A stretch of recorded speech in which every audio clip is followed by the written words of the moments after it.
Hello, this is Dr. Barnes once again. This is a recording or independent recording of the same information that I gave everyone at the parent meeting on Tuesday. I know that some students and parents who were interested in this trip weren't able to come, and I just want everybody to know of this incredible opportunity to visit where Christianity began and where classical education began.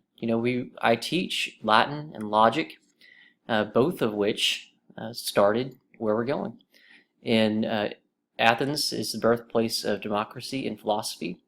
Almost every Greek philosophical school started in and around Athens. We'll be walking where Aristotle walked. That's the guy that came up with logic that I teach. And we're going to be walking where Socrates walked, and even where St. Paul walked, and Peter.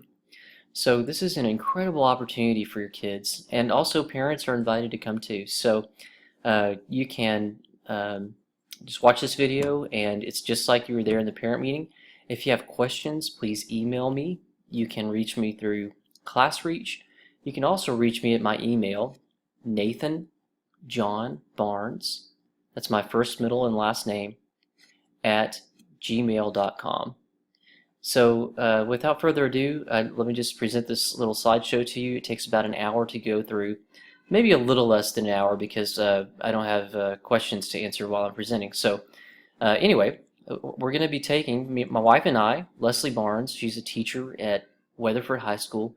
We're taking a bunch of students from North Texas to Greece and Rome. We chose a company to help us with this. It's called Education First. You'll see up here at the top left, EF. Stands for Education First.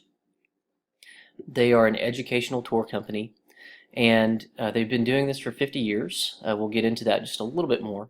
But we wanted to choose a company because they're taking care of everything. All that we have to do as teachers is go and teach. So just want to introduce myself one more time because a lot of people may not know me, especially if you're not a teacher. This is my first year at Legacy. I have a PhD from Bright Divinity School, that's here in Fort Worth at Texas Christian University. I graduated in 2012, and before that I earned an MA in 2003 and a BA in 2001. All of my degrees are in biblical studies. My primary focus is New Testament. I wrote a book called Reading 1 Corinthians with Philosophically Educated Women. I know that sounds like a mouthful, but basically my specialty is Greek and Roman philosophy. So I know a good deal about all of the Greek philosophical schools that started in and around Athens, and also the Greek and Roman philosophical schools that continued on in Rome. So we'll be walking in the footsteps of the great Greek and Roman philosophers that form the bedrock of classical education. I said earlier I teach Latin. Of course, that's a language that the Romans spoke, and also Greek. Actually, I teach Greek on the college level, but I also teach logic and government and omnibus, and every one of those subjects is informed greatly by the museums and the artifacts and the places that we're going to see whenever we go to Greece and Rome. And I'll explain that as we go on through the presentation. But I've been teaching since 2003 when I graduated with my master's degree. I actually served as a TA, which is a teaching assistant, to earn my scholarships at Wayland. And I also taught at Bright. I taught on the graduate level and on the undergraduate level. And then when I graduated in 2012, I had my own classrooms teaching Introduction to New Testament at Wayland online. So I taught adults from all over the world. And what I do for a living is I edit books. I'm a book editor. I do it freelance. And I am a quality editor for a company that produces book reviews for the New York Times and the Washington Post and stuff like that. So I'm the guy behind the scenes that makes sure that these writers don't embarrass themselves. So I read about 5 best-selling books a week and edit the reviews about them. So I read quite a bit, and before that I read in my PhD program a whole lot more than that. But I've been teaching since 2003, so a little over 10 years. My wife, who is pictured here on the left, not this pretty young thing, but my wife, she teaches high school geography at Weatherford ISD, and she's been teaching for 15 years, which is quite a while. It's 2015. She started teaching in 2000, and man, it's just been a long journey for us. But we had these children after I graduated with my PhD. We have Marshall on the left and Lily on the right. They're twins. They're 2 years old. They kept me up all night last night with fevers. They were teething, it turns out. But it's been an adventure. And this is the picture on top is from Easter. So we have found a place for them. They're going to be staying with Granny and Grandpa for 2 weeks while we go out and travel around Rome with your kiddos. Okay, in this meeting we're going to cover very briefly why travel is important. I think that's going to be obvious for everyone watching this video. Where we're going, our travel partner, which is EF Tours, the safety approach, what's included and what's not in the tour, and how to reserve your spot. There's going to be areas of this that I'm better at explaining than others. I'm still new to EF Tours. I've had 2 training sessions that were pretty intense, and I'm in constant contact with the agent. But I am a teacher, and not a professional tour guide. But I'm very, very excited about this opportunity, and I'll explain why. Okay, why travel? First, I'll tell you why I'm passionate about travel. For the past 20 years, I was in graduate school since 2001. So, and only recently out of that. Every year I had chances to go, and I had 4 trips actually I could have gone for free. And I didn't go because I was busy. I was always working on a degree, and then I was working on my book. And there were some places that I wasn't interested in going, believe it or not, even though I've studied it forever. I have no interest in visiting Jerusalem because the rockets scare me from Hamas. I would rather not waste $100,000 education on a terrorist killing me at a cafe. But this is to Greece and Rome, which is one of the safest places in the world to travel. They've been having travelers there since the beginning of time, really. So they know that tourism is a bedrock of their economy, and Greece and Rome they're just the most important places in Western life. It's where Western philosophy and Western democracy, our form of government, our form of economy began. Really is here in Greece and in Rome. And Rome was in control of the world, as you know, whenever Jesus was around. And when the disciples parted and the apostles took the message of the gospel out, Rome was one of the first places they went, and it became, as you know, the most important city in Christianity. So I'm very passionate about visiting these places, and I can tell you from experience. I told you that I'd refused to go for so many years. Whenever I started working on my PhD, I had to study the foundations of education in the ancient world, and so I studied vases and paintings, especially this are especially relevant. Vases and paintings that depicted women being educated. We have some of them at the Kimball. They have 4. In the museum at Delphi in Athens, they have thousands. And I could have seen and been inspired by these paintings when I first visited them. If I went in 1997, when I first had an opportunity, I would have known about these things for years and years before I learned about them in a library at Fort Worth. And there's something remarkably different about holding these things in your hands or just seeing them up front. And that's just one tiny little example. The Vatican has so many artifacts from the ancient world. They don't even know what they have. You can have a PhD. I was explaining in the parent meeting what the British Museum used to do, and the Vatican used to do as well, is whenever they went into an area and excavated, they would take everything and box it up and send it to the museum. And they were getting so much stuff that it was impossible for them to catalog it all and know what they had. So even today, hundreds and hundreds of years later, you can be a PhD student or a PhD researching in the British Museum or the Vatican Library and discover something that they have had for hundreds of years. That's how we found the Epic of Gilgamesh, which is a Sumerian text that's a lot like the story of Noah.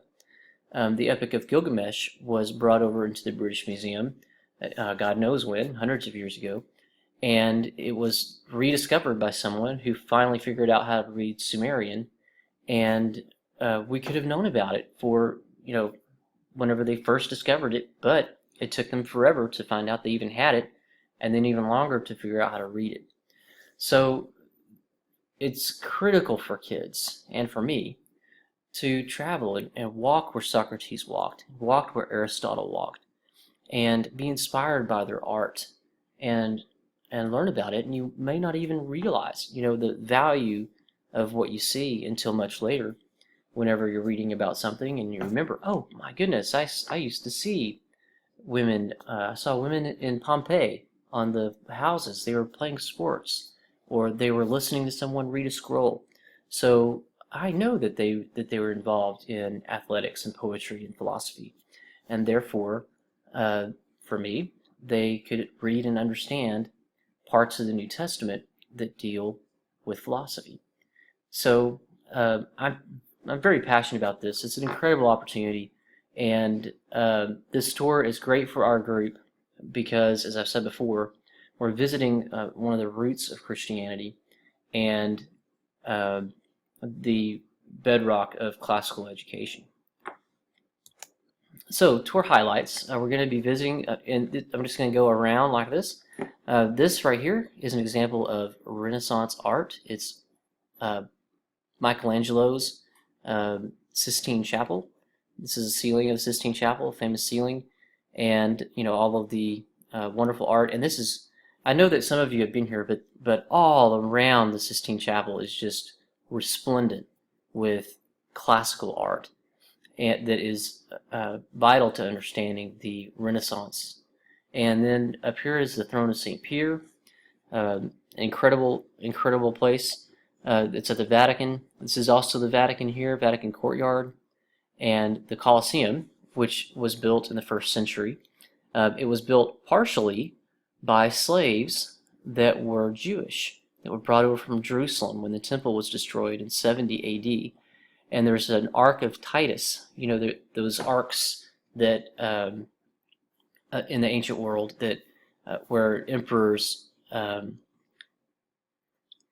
memorialized their victories. On the Ark of Titus, there's a relief that shows the temple artifacts being taken from Jerusalem and the Jews being brought as slaves into Rome, and they helped build the Colosseum, where later Christians were massacred during the Great Persecutions before Constantine. So it's an incredibly significant and tightly interwoven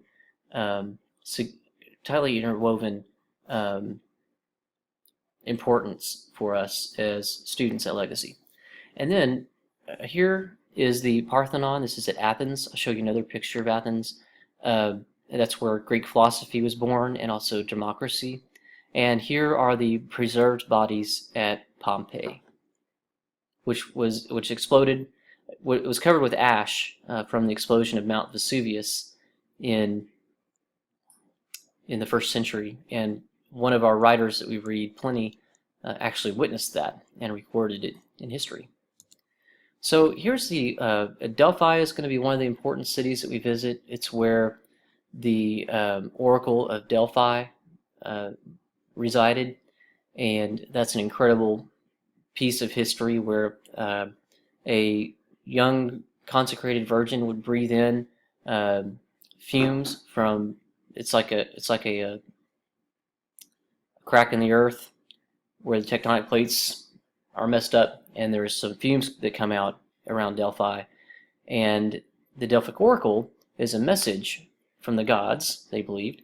A consecrated virgin would breathe in the fumes and give the oracle to a priest, and the priest would give an oracle to whoever wanted it. Typically, if you were in Greece, from 6th century BC all the way up through, I'm not sure whenever they stopped doing it, but if you were going to go to war, you would consult the oracle, and the oracle would tell you if you should go to war or not. In the legend of the 300 Spartans, King Leonidas consults the oracle, and the oracle tells him not to go to war during the holy days.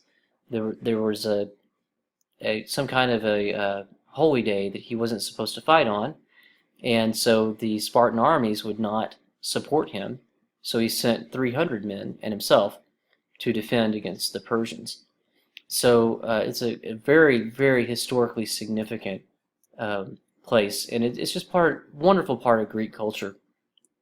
So it would be great to see that. We're going to see Athens. I had never seen a picture of Athens like from this angle.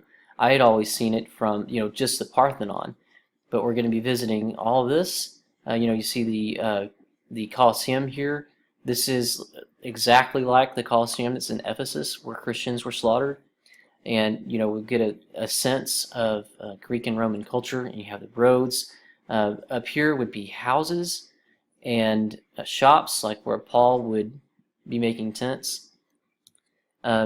Pompeii is something that's incredibly significant because when Mount Vesuvius erupted, it covered everything with ash and it preserved a first century city perfectly.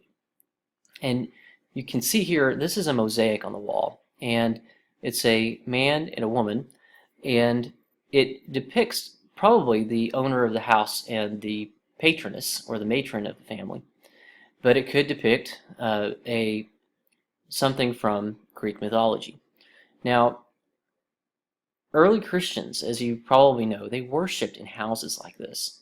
So whenever scholars like myself and others, whenever we want to understand how early Christians worshipped, we study the houses in Pompeii because it's the best perfectly preserved houses from the first century.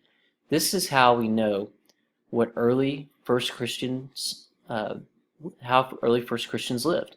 This is probably a little bit wealthier of a house, but we know from the New Testament that there had to have been somebody wealthy to host everyone in their houses for their meals. So, and also, there had to be somebody wealthy whenever they weren't persecuted, somebody wealthy to protect them legally. That's how you got legal protection in the ancient world. It's how you got your food, was from somebody that was wealthy. So, I cannot stress the importance of Pompeii because it tells us everything about their culture, what they ate, the clothes that they wore. She's wearing clothing, the headdresses, the stuff on her head, which informs us about 1 Corinthians. It says that women should have their hair covering. Scholars question, is that a hairstyle or is it a veil? Well, the way that we know is because we compare stuff from Pompeii with statues all over the Greek and Roman world and determine what kind of hairstyles they have and how it was described by ancient writers and compare that to what Paul says. So the way that we understand first century Christianity is informed tremendously by what we see in Pompeii. And we will be walking there and exploring that. Okay, where are we going?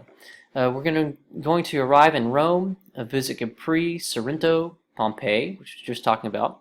We're going to take a ferry across to Patras, which is a fantastic city, Delphi, Athens, and come back. Now, this area in blue, unfortunately they did not send me a map without this, but it is something to note for the future. This is an extra excursion. It costs another $1,000 in addition to the trip. We can't take it because all 40 members who signed up for the trip that are going would have to agree to pay the extra $1,000, and we cannot break off. But that would include Kusadasi, which is Ephesus, Patmos, where Revelation was written, and Crete. The upside of not going to this is we're avoiding all of the commotion that's going on right now in Syria. This area of the sea is where ships are sinking trying to get to Greece. So we're going to be avoiding all of that, which is what we thought we should do. And also Turkey, I don't know if you realize this, but Turkey had an election recently and people are very upset about it. So we decided to avoid this, and I'm sorry, but we are going to be visiting, in Rome, we're going to be visiting the catacombs, which is where the earliest Christians worshipped, and we can read Revelation and the Epistle to the Romans and the Epistle to the Corinthians, all where they first were read. And I say the Epistle of 1 Corinthians because when Paul wrote 1 Corinthians, he mentioned about 26 people that were in Rome at the time. We know that from Acts and from the Epistle to the Romans. So the church in Rome and the church in Corinth had a very unique and close relationship. And of course, Rome is where Peter ended up and where Catholics believe founded the church. So we're going to Delphi and Athens, where Greek philosophy and democracy were born, and Rome, where the church had a significant part of its birth. Okay, this is Paul's journeys. So we're going to be visiting Rome and Greece. We're not going to be visiting Corinth, but we're going to be visiting Delphi and Athens. And the extra stuff goes all in here, which we're not going to do. But we're going to be visiting a significant part of Pauline tradition and earliest Christianity. Okay. Why education first? I chose education first because I have seen them a lot, as an educator and as a scholar. I know of people that have traveled with EF, and as a sponsor, now sponsoring a trip, I wanted a group that had a lot of experience like this, but I really needed someone to take care of all the logistics. These are professional travel agents, and they're going to, they're setting everything up for us, and they're handling all the money. I don't touch anything. I was a youth minister for 2 years, and I handled money a lot. My wife handles money a lot for school. It's not fun. And so these people are going to be handling everything. The only thing that I have to do is teach. So I am thrilled that I can give 100% of my attention to your kids. From the time that we meet, wherever we're going to meet here to leave, until the time we get back, and even later. I'm going to have 100% of my attention on our kids. And treating them, by the way, as if they were my own. So the great things about Education First, aside from what I've mentioned, is they have a global and local presence, which means that they have offices all over the world. They have an office in Greece, an office in Rome, office in Paris. Wherever we go, they're going to have an office. They all speak English, and they also have their local guides.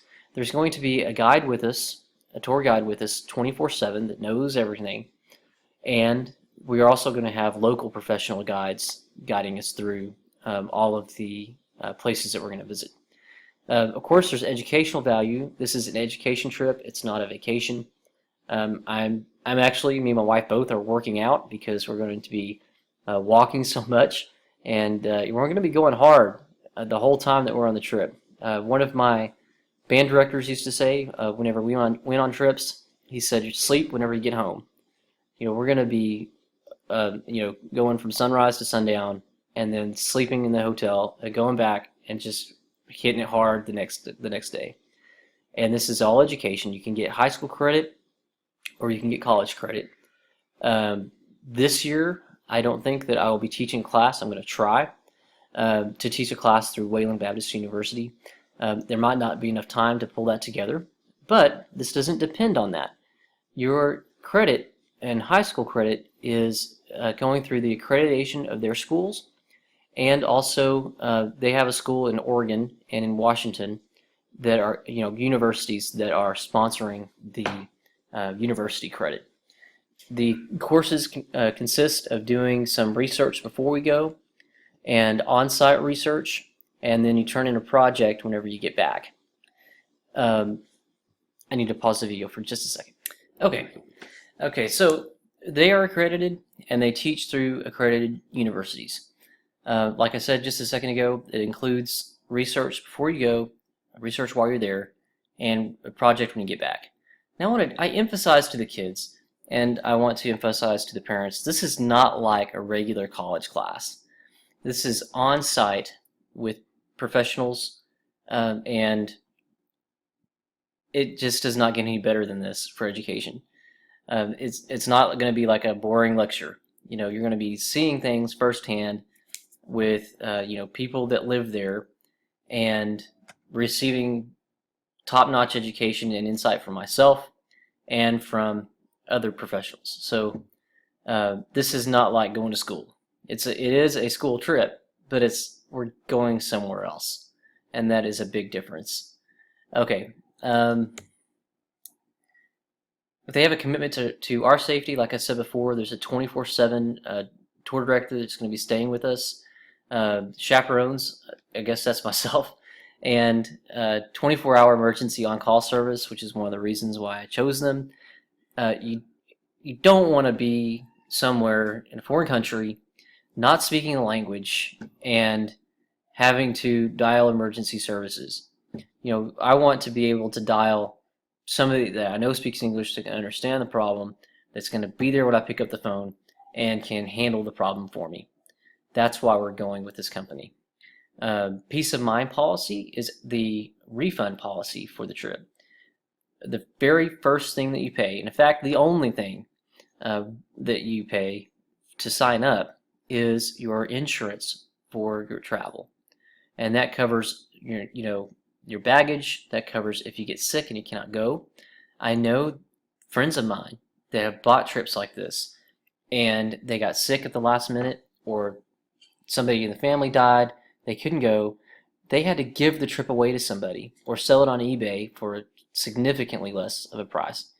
And even now after 9/11, they probably can't do that. But we all know people that have lost a lot of money on stuff like this. You're not going to lose money on this. You can sign up. There's like $150 for the peace of mind policy. It's not optional, but if you go on the trip. But you pay this up front, the insurance cost.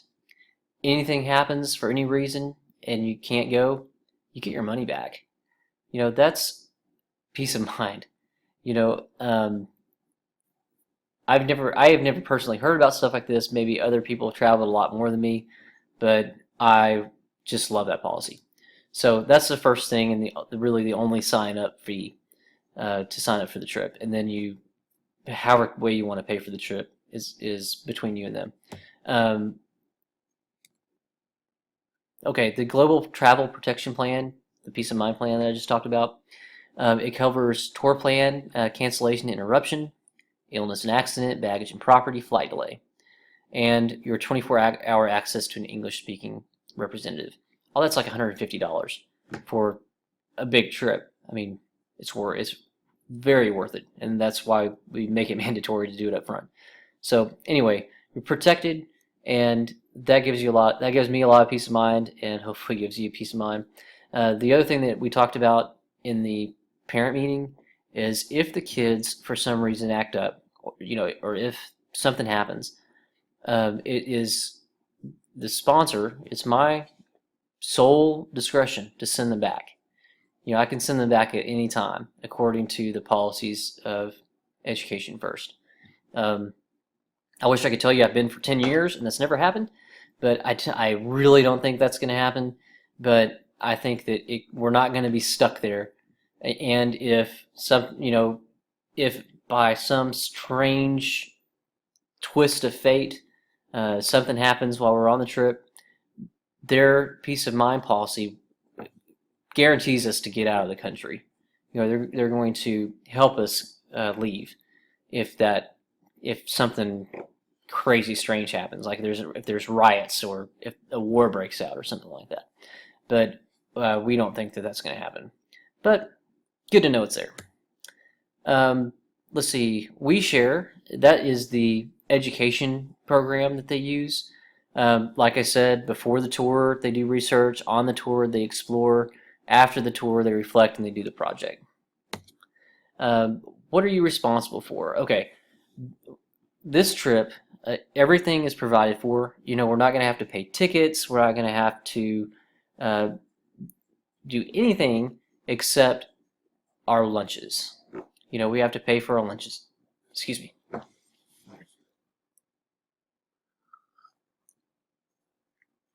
I'm bringing $100 per day, and they encourage you to bring between $40 and $75.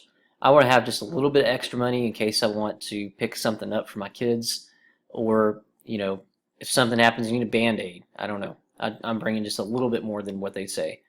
And the trip is 10 days. So multiply whatever you have here, 70 times 10. That's a lot of money. Anyway, they recommend $40 a day for food. So and tips. We need tips for the tour director, bus driver, and local guides. $10 a day seems kind of low, but if you remember, Greece is not having very good. It doesn't have a very good economy these days, so $10 is probably a lot to them. Okay, passports and visas. Be sure your passport. Your passport, if you get one new, or if you have an old one rather, it has to be good for 6 months after the trip begins. Trip is going to begin in July, so your passport needs to go through the end of the year. I would do January of 17. If your passport expires before January 17, you probably need to get it renewed, because that's what they recommend at EF Tours. And yeah, important note: passports must be valid for at least 6 months after our return date, and the return date is just 10 days after July. So it's going to be like mid-July that we're going to be back. So they say 14 weeks. I got mine. I went to Cancun 2 or 3 years ago, and it took like 9 months. It was a beast. So what I would do is, if you're interested in the trip, the day you sign up, start working on getting your passport. Okay, everything you get. Round trip flights on major carriers. So we're not going to take a dinghy or a little passenger plane. We're going to take a real plane on a real carrier. We're going to stay in a real hotel. Now, this is critical. If you haven't been to Europe, you know that they have youth hostels, which are extremely cheap places for people to stay when they're backpacking through Europe. We're going to stay. Sorry, I was distracted. My kids are screaming. They're down for their nap right now. They're not happy about it. I wonder if you can hear that. Okay. Anyway, round trip flight on major carriers. We're going to stay in hotels with private bathrooms. So we're staying in real hotels and not youth hostels. You can look it up and see what youth hostels are like. They're really a lot nicer than I would think, but they're not a place you want to send your kid to if you're sending your kid overseas on a school trip. So we're staying in a real hotel. Breakfast and dinner every day. We are not, we are responsible for our lunches. Comfortable motor coach. I don't know who wrote that, but I guess that's a comfortable way to travel around Rome and Greece. Your global travel protection plan. Full-time bilingual translator. Educational itinerary. Sightseeing led by local licensed guides. Entrance fees to our attractions. And then WeShare. Okay, planning for our tour. Okay. Okay. Had to pause it for a second again. glad you're back, or glad I'm back. Okay, paying for the tour. They have the guaranteed lowest price. This is about the price that I usually see these trips for. Sometimes they're a little bit more, but some things you need to know about this. They do the program price, the weekend supplement, and that's the Roman Catacombs, by the way, and the Global Travel Protection Plan. That's how it breaks down. Now, this price is good through the end of the month. That's the end of November. They have to call everybody, and there's a whole lot of things at play in this price. Your planes, your you can probably hear my son. Your planes, your everything that's covered in the plan. It's subject to change. So they lock in the prices every month, and some months it goes up, some months it stays the same. I don't think we can expect it to ever go down. But I talked to the travel agent, and the most it usually goes up is $200. So you can expect this to be about $4,300 in December at the most. It's possible that it doesn't change. It didn't change in September or October. So and then it went up $180 in November. So just want to let you know about this opportunity. There are different ways to pay, of course, and it all goes through them. It doesn't go through me. So if you're interested, I'll contact them with you, or you can contact them, or you can work through me. But they're the ones that make all the decisions. So we usually have the setup date or sign up date a week after the information. So I'm thinking the deadline. Talk with them, and we're going to make it next Thursday. So if you're interested in going, please let me know, and we can talk about this. I can answer any questions you have. If I can't answer the questions, these the good folks at Education First are here for us, and I can answer whatever question. I can give them your questions and answer them very quickly. So please do let me know. You also notice here that adults are welcome to come. It's cost just a little bit more, $44.85 until November, the end of November. So if you're an adult and you want to come, please come. We're going to have a great time. The ratio of chaperones to students is 6-to-1. So people like me and my wife, there are going to be 6 students that we're responsible for. So you're going to get very personal attention for your kids, and we don't have anything to do but watch your kids. So, and speaking of which, my children are interrupting a little bit. So this November 10th deadline has been extended to next Thursday. Today is November the 5th. So thank you for watching the video, and let me know if you're interested. My kids say, go to Grease and Rome.